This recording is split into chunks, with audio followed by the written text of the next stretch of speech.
Hello guys! Hello para to sa lahat ng mga Sagittarius. Welcome dito sa aking channel, Kapalaran 888 Sagittarius.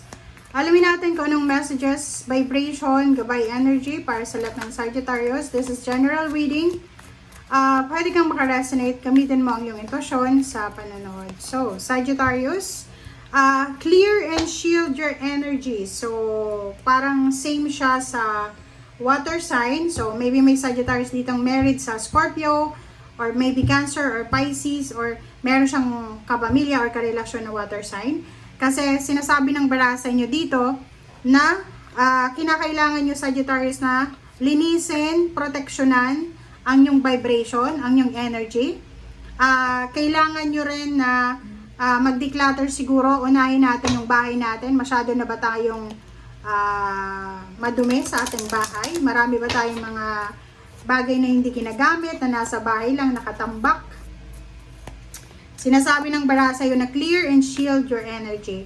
Yung energy guys, pwede yan na mapagsimulan yung mga basag na baso, basag na plato, or yung mga bagay na hindi natin ginagamit na nakatambak lang, diba? So, sinasabi sa'yo ng baraha, Sagittarius, na oras na para linisin natin. Emotionally, may mga grudges ka, resentments, pain and heartaches or hatred na kailangan mo na sigurong i-let go.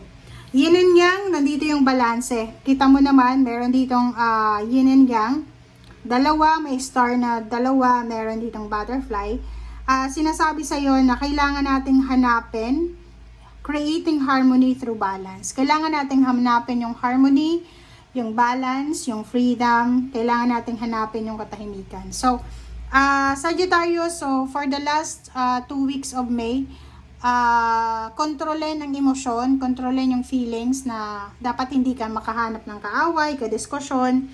Iwasan mo yung pag-iinom or sobrang bisyo kasi pwede din yun na rason para makahanap ka ng kaaway or mga negative, parang ganun. So, yung last 2 weeks ng May sa'yo ay napaka-importante na i-focus natin yan sa sarili natin and sa paligid natin. Okay? So, ulitin ko, detoxification, physical, mental, spiritual, financial. Yung financial, pwede din na clear and shield ng energy natin.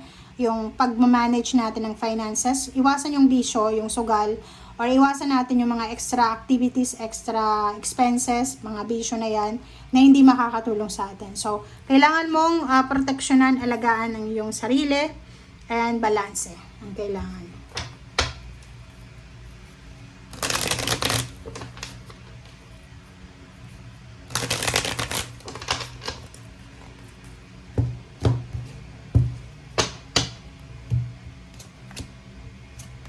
Okay, the World card and 7 of Pentacles. Dito sinasabi ng baraha sa'yo, Sagittarius, na meron ka sigurong hinihintay na pera. Maybe it's the retirement, or maybe from government, payouts, payments, or maybe a lump sum of money, or back pay, or kung ano man to na matagal mo nang hinihintay.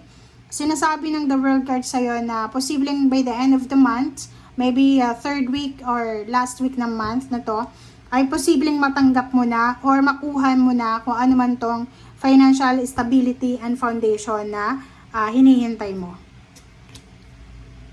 Page of Swords and then Page of Pentacles. So yun, ang ganda kasi for the next 2 weeks, maraming balita ang pwedeng dumating sa'yo. This is financial news and this is communication, confirmation, or anything na related sa pera. So puro pera to na balita. Pwedeng new job, new career, or kung may hinihintay kayong pera, may binebenta ka, may investment ka, or pwedeng yun nga, basta financial siya na darating sa'yo. Balita. And Magician, sinasabi ng barahan na wag nating aalisin sa sarili natin na maniwala sa milagro. Believe in magic. Kasi pag alam mo yung milagro, nangyayari yan sa araw-araw. Diba? Yung pagkagising pa lang natin sa umaga, is a blessing, is a miracle na nagising tayo. So, kung hindi ka naniniwala sa milagro, walang milagro na darating. So, believe in magic, believe in miracle, para may milagro na dumating sa'yo. Okay. Yun, sinasabi ng baraha sa'yo dito, nasa gitna yung the devil and high priestess. So, isang warning, itong barahang to para sa'yo. Sagittarius na the devil, maraming mga, kumbaga, temptation. Problema, temptation, maraming mga rason para mainis ka, magalit ka, magselos ka.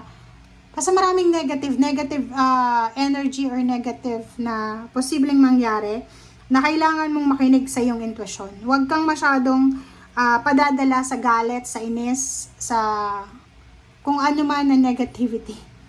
Kasi kung makikita mo dito, ang sinasabi ng the devil na etong the devil na yan, naandyan lang yan. Palagi yung naandyan. Araw-araw mayroong mga temptation. Nakadepende yan sa atin kung ano yung gagawin natin. 'Di ba? So, meron dito na Sagittarius na medyo nahihirapan na siya. It's either trabaho to, pwedeng yung trabaho niya ay panggabi, maybe security guard, or maybe mga call center na trabaho, BPO, or ano ba yung mga panggabi sa bakery, or pwedeng nakatira ka sa lugar na malayo sa pamilya mo. So, nakikita mo dito na pagod ka na sa, kumbaga, pagtatrabaho, pagbabalanse ng pera, pagiging breadwinner, pagod ka na. And siguro yung iba sa inyo dyan, Sagittarius, gusto nyo din ng karamay, gusto nyo ng proteksyon, gusto nyo ng, may mga tao dyan sa paligid nyo na sasabihin sa inyo na, okay ka lang, nandito lang ako, kaya mo yan, ganyan, ganito. So, kailangan mo rin yun eh, 'di ba? Kasi yung mga tao, parang ang alam nila sa Sagittarius, sobrang strong ng personality. But, paminsan-minsan, nangangailangan din sila ng topic, diba? Na parang good job, take care, parang ganun. So, nakikita ko sa'yo dito na you're super tired, physically, mentally, spiritually, sobrang pagod ka.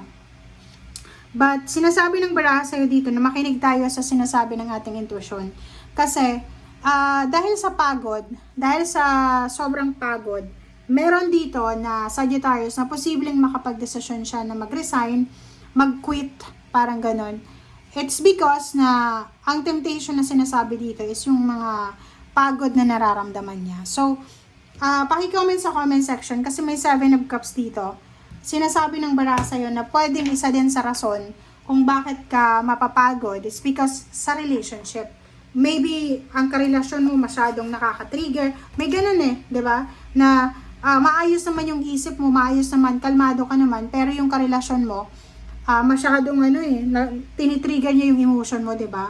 Instead na magpasensya, mas lalo ka pang inaasar, parang gano'n. So, dito sinasabi ng baraha sa'yo, laban lang, and wag mong i-give up kung ano yung nasa puso mo, yung desire mo, yung plano mo, yung motivation mo, para lang sa isang temptation, para lang sa isang pagod ka. Magpahinga ka. Kung napapagod ka, magpahinga ka. And sinasabi ng baraha, wag mong i-give up kung ano yung plano mo. Okay? Thank you guys. Bye!